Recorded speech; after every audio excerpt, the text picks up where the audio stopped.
할렐루야.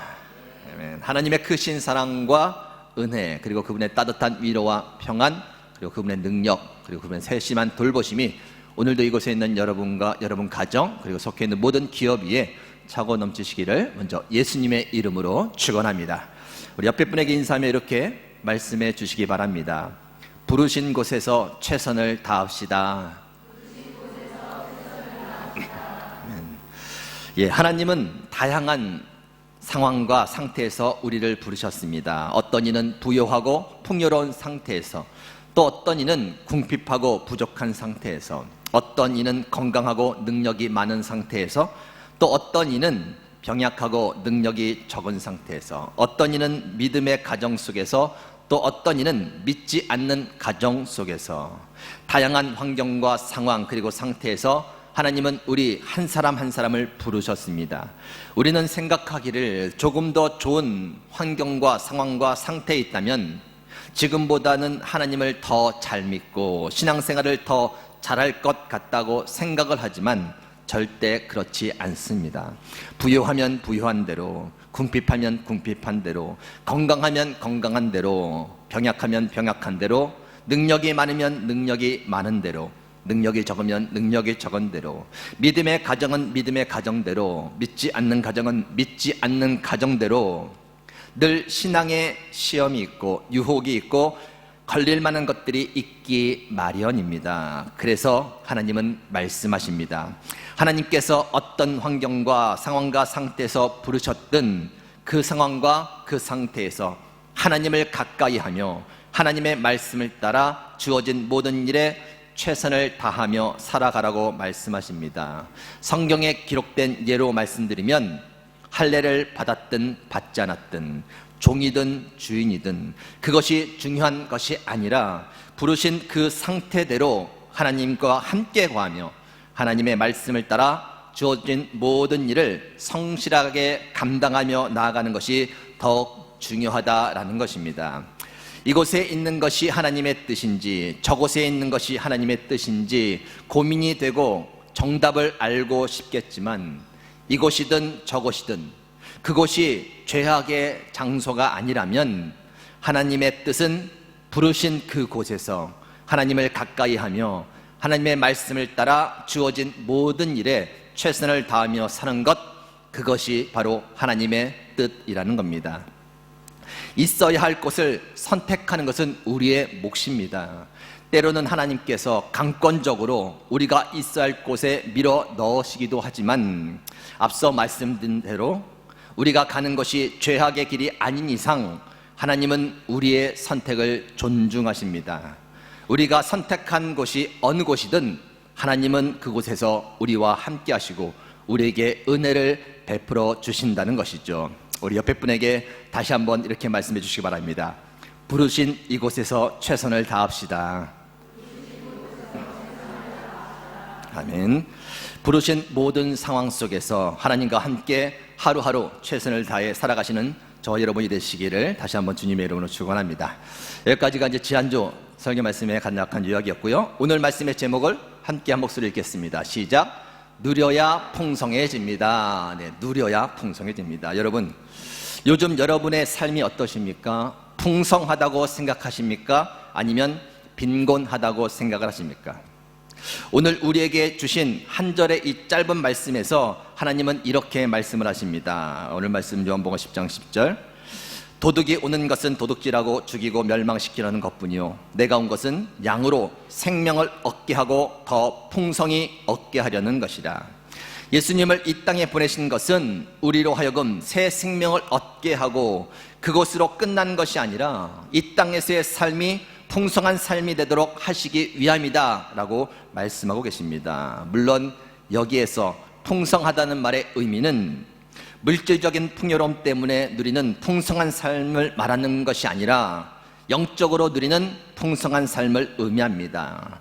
넘치는 기쁨과 즐거움과 만족이 있고 감사가 있고 소망이 있고 누군가에 대해서 용납해 주고 품어줄 수 있는 그런 넉넉한 영적인 상태의 삶을 의미합니다. 여러분, 요즘 여러분의 삶은 어떠신가요? 풍성한 영적인 삶을 살고 계시나요? 하나님은 이미도 저와 여러분에게 이 땅에서 영적으로 풍성한 삶을 살 수 있도록 귀한 것들을 아주 많이 주셨다는 거예요. 어떤 사람은 그것을 누리면서 풍성하게 사는 사람이 있는가 하면, 어떤 사람은 마치 아무것도 없는 것처럼 조금도 그것을 누리지 못하고 사는 사람들도 있다라는 겁니다. 누려야 풍성해지는 거예요. 아무리 귀한 것을 많이 가지고 있어도 정작 그것을 사용하지 않고 누리지 않으면 결코 하나님께서 부어주신 풍성한 삶을 살 수 없다라는 것입니다. 우리 옆에 분에게 한번 이렇게 말씀해 주시기 바랍니다. 누려야 풍성해집니다. 그렇습니다. 누려야 풍성해집니다. 무엇을 누려야 하는가? 첫 번째입니다. 따라하시기 바랍니다. 나를 향한 하나님의 사랑. 나를 향한 하나님의 사랑. 우리는 이 땅에서 하나님의 사랑을 누리면서 살아야 됩니다. 하나님의 사랑을 누리면서 산다는 것은 무엇을 말하는가? 에베소서 3장 17절에서 19절 제가 읽어드립니다. 믿음으로 말미암아 그리스도께서 너희 마음에 계시게 하시옵고 너희가 사랑 가운데서 뿌리가 박히고 터가 굳어져서 능히 모든 성도와 함께 지식에 넘치는 그리스도의 사랑을 알고 그 너비와 길이와 높이와 깊이가 어떠함을 깨달아 하나님의 모든 충만하신 것으로 너희에게 충만하게 하시기를 구하노라. 하나님의 사랑을 누리면서 산다는 것은 나를 향한 하나님의 사랑이 얼마나 크고 얼마나 깊고 얼마나 넓은지를 아는 것입니다. 알고 그 사랑의 확신 가운데 매 순간을 사는 거예요. 여러분을 향한 하나님의 사랑이 얼마나 크다고 생각을 하시나요? 얼마나 깊고 얼마나 넓다고 여러분은 생각하시나요? 여러분이 그동안 하나님의 사랑을 어떻게 생각하셨든 분명한 것은 실제 그것보다 한 몇천 배, 몇만 배, 아니 그 이상 더 여러분을 사랑하고 계시다는 것을 알아야 한다는 겁니다. 알기만 하는 것이 아니라 그 사랑의 확신 가운데 매 순간 살아야 한다는 것이죠.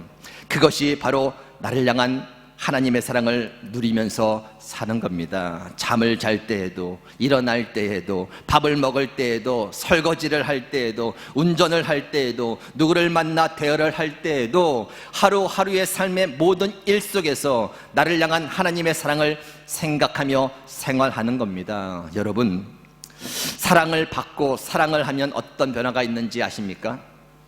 마음이 즐거운 거예요.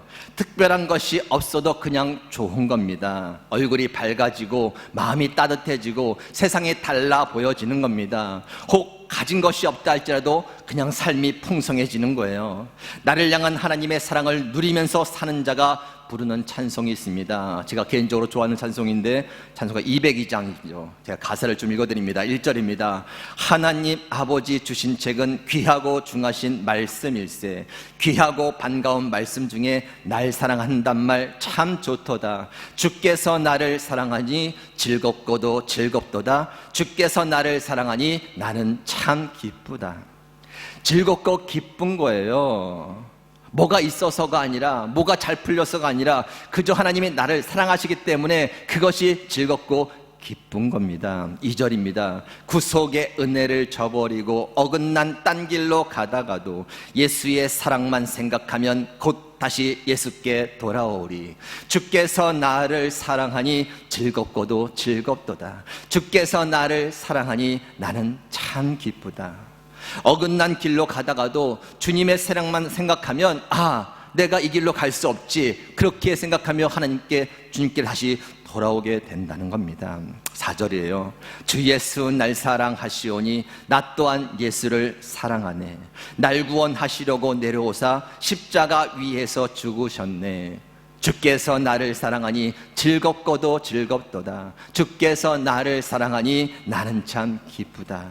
십자가에서 보여주신 그 사랑 때문에 나도 주님을 사랑하지 않을 수 없다고 그렇게 고백하게 되어진다는 겁니다. 5절이에요. 주 예수 날 사랑하시오니 마귀가 놀라서 물러가네. 주 나를 이렇게 사랑하니 그 사랑 어떻게 보답할까? 주께서 나를 사랑하니 즐겁고도 즐겁도다. 주께서 나를 사랑하니 나는 참 기쁘다. 하나님이 나를 사랑하시는데 누가 감히 나를 건들겠습니까? 마귀도 놀라서 다 물러간다는 겁니다. 여러분, 여러분의 삶 가운데 이와 같은 하나님의 사랑을 더 많이 누리며 사실 수 있기를 바랍니다. 누리면 누릴수록 여러분의 삶은 더욱 풍성해진다라는 거예요. 혹 이렇게 생각하는 분이 계시나요? 난 요즘 하나님께 사랑받을 만한 일을 많이 못했어요. 나는 늘 부족하고 게으르고 하나님께 죄를 지어서 나를 향한 하나님의 사랑이 많이 식으셨을 거예요. 아마 미워하실 수도 있어요. 여러분, 절대 그렇지 않습니다. 사랑이 식었다면 하나님을 향한 여러분의 사랑이 식은 것뿐입니다. 절대 여러분을 향한 하나님의 사랑은 식지도 않고 미워하시지도 않으십니다. 아무리 여러분이 하나님께 잘못을 하고 사랑받을 만한 일을 하지 않았어도 하나님은 여전히 여러분을 사랑의 눈으로 바라보시며 뜨겁게 사랑하십니다. 로마서 5장 8절 말씀이에요. 우리가 죄인 되었을 때에 그리스도께서 우리를 위하여 죽으심으로 우리에 대한 그의 사랑을 확증하셨느니라. 하나님은 처음부터 우리가 의롭고 잘나서 사랑하신 것이 아닙니다. 무언가 하나님께 드릴 만한 선한 것이 우리에게 있어서 사랑하는 것이 아니다라는 거예요. 죄인이었을 때에 십자가에서 죽으심을 통해 그 사랑을 확증해 주셨다는 겁니다. 자, 봐라, 내가 너희를 얼마나 사랑한지를 좀 똑바로 봐라. 너희의 죄와 상관없이 내가 너희를 얼마나 사랑한지를 잘 확인하라 라는 것이죠. 하나님은 우리가 죄인 되었을 때에 이미도 사랑하기로 마음을 정하신 거예요. 그리고 말씀하십니다. 요한복음 13장 1절입니다. 세상에 있는 자기 사람들을 사랑하시되 끝까지 사랑하시니라. 죄인이었던 우리를 사랑하기로 마음을 정하신 후에 우리의 모습이 어떻게 변하든 끝까지 우리를 사랑해 주시겠다는 겁니다. 그 사랑으로 우리를 이끌어 가시겠다는 것이죠. 때로는 우리가 잘못을 했을 때 매를 드실 수도 있고, 때로는 우리의 간구에 침묵하실 수도 있고, 또 때로는 우리를 어려운 환경 가운데 놓아두실 수도 있지만 우리를 향한 하나님의 사랑은 절대 변하지 않을 것이다 라고 말씀하시는 거예요. 옆에 분에게 이렇게 말씀해 주시기 바랍니다. 당신을 향한 하나님의 사랑은 절대 변하지 않습니다. 우리 하나님께 고백합시다. 나를 향한 하나님의 사랑은 절대 변하지 않습니다. 믿으시기 바랍니다. 여러분, 제가 결혼해서 신혼 초에 저희 집사람이 매일같이 저에게 하는 질문이 있었습니다. 당신 나 사랑해? 당신 나 사랑해? 매일매일 확인을 받고 싶은 것 같아요. 사랑하면 왜 그렇게 말을 해? 사랑하면 왜 그렇게 행동을 해? 태도가 왜 그래? 당신 나 사랑해? 제가 자상한 사람 같으면 당연히 사랑하지 이렇게 말하겠지만 그렇게 말하고 싶지가 않은 거죠. 약 올리고 싶은 거예요. 글쎄, 생각해 볼게, 기도해 볼게, 사랑하는지. 그러면 막 더 답답해서 물어보는 거예요. 진짜 나 사랑해? 사랑해? 어느 날 은혜를 받고 와서 이렇게 선포하더라고요. 난 알아. 당신이 날 사랑하는 거 난 알아. 그냥 이렇게 선포해 버리는 거예요. 좀 섭섭해도 난 알아. 당신 나 사랑하는 건 난 알아. 만족을 잘 못 느껴도 난 알아. 당신 나 사랑하는 건 난 알아. 그리고 얼굴이 환해지는 겁니다. 편안해지는 거예요. 저도 덩달아 편해지더라고요.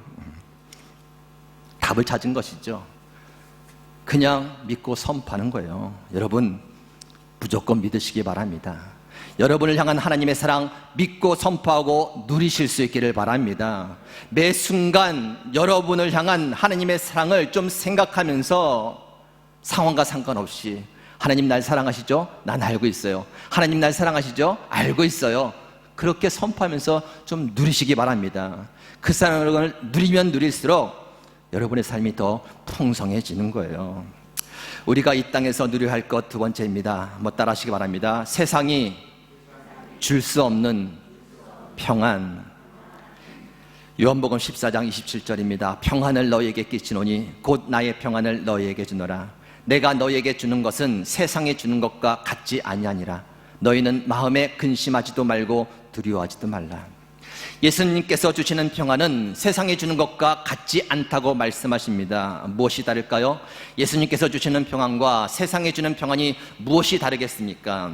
세상에 주는 평안은 일시적인 겁니다. 그리고 환경과 조건이 다 갖추어져야 누릴 수 있는 평안입니다. 즉 먹을 것과 입을 것이 항상 준비되어 있어야 되죠. 그리고 언제나 큰 문제가 없어야 합니다. 그래야 평안합니다. 만약 그러한 것들이 갖춰지지 않으면 또 큰 문제가 생기게 되면 그 평안은 쉽게 깨져버립니다. 그리고 또 쉽게 근심과 걱정과 두려움에 사로잡히게 됩니다.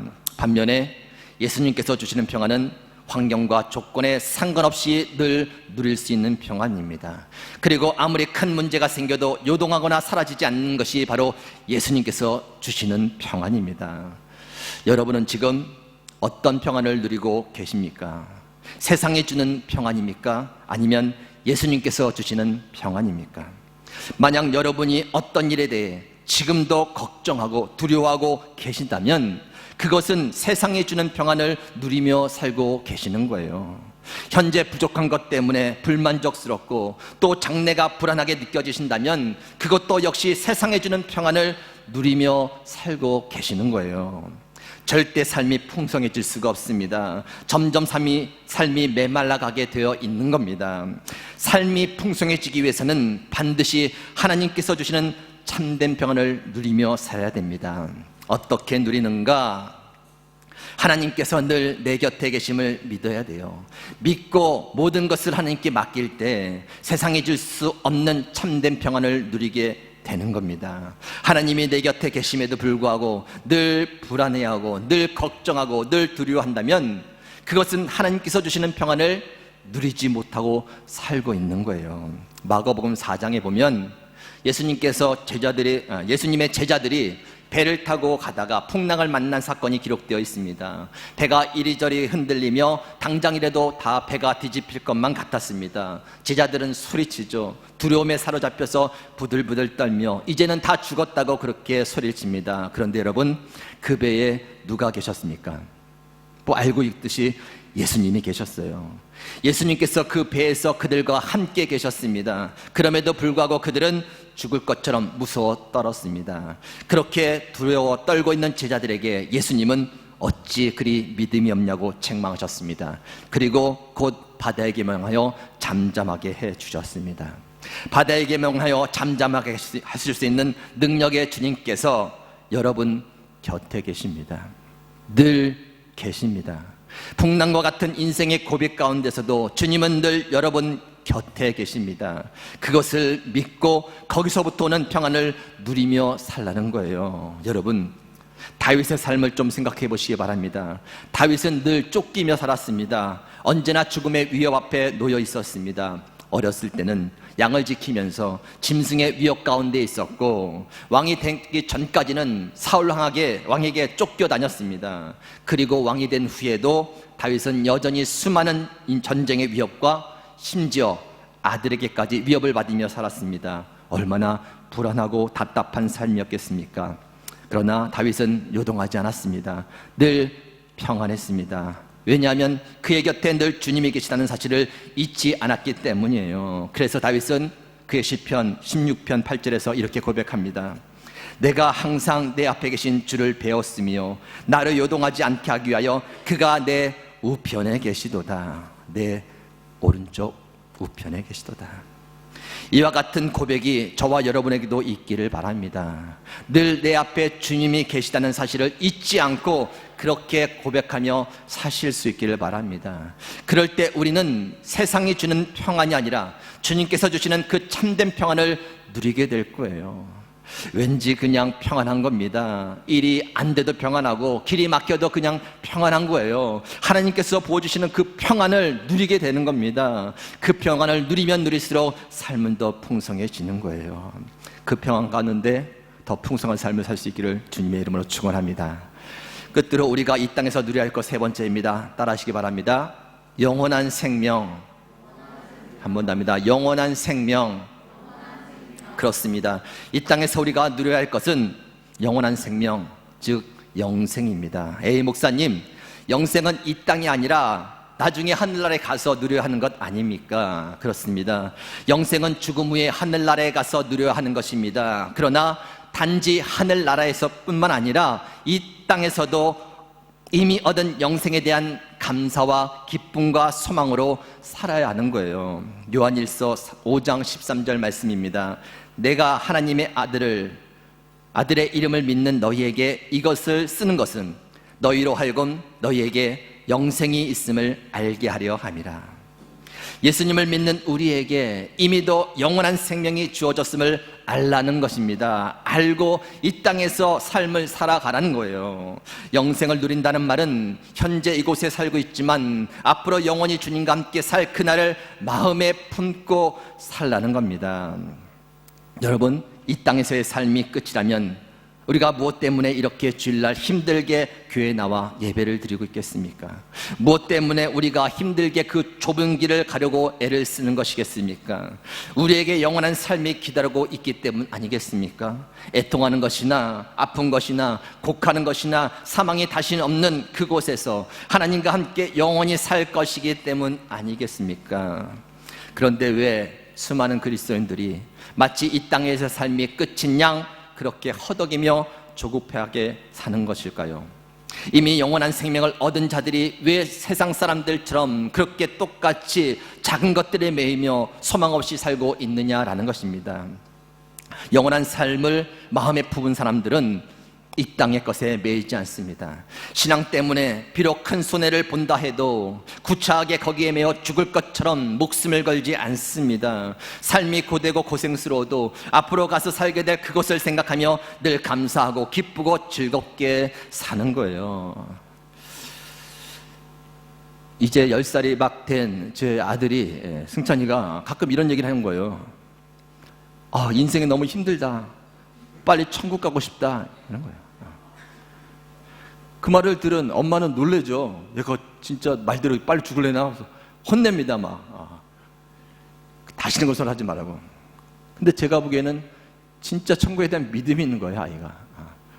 어느 날은 또 이렇게 물어봐요. 뭐라고 표현할지 모르겠는데 아빠? 막 그러면서 자기가 어디서 태어났는지 모르겠대요. 그게 궁금하대요. 어디서 와서 지금 이렇게 살아가는 게 뭔지 모르겠다는 거예요. 어디가?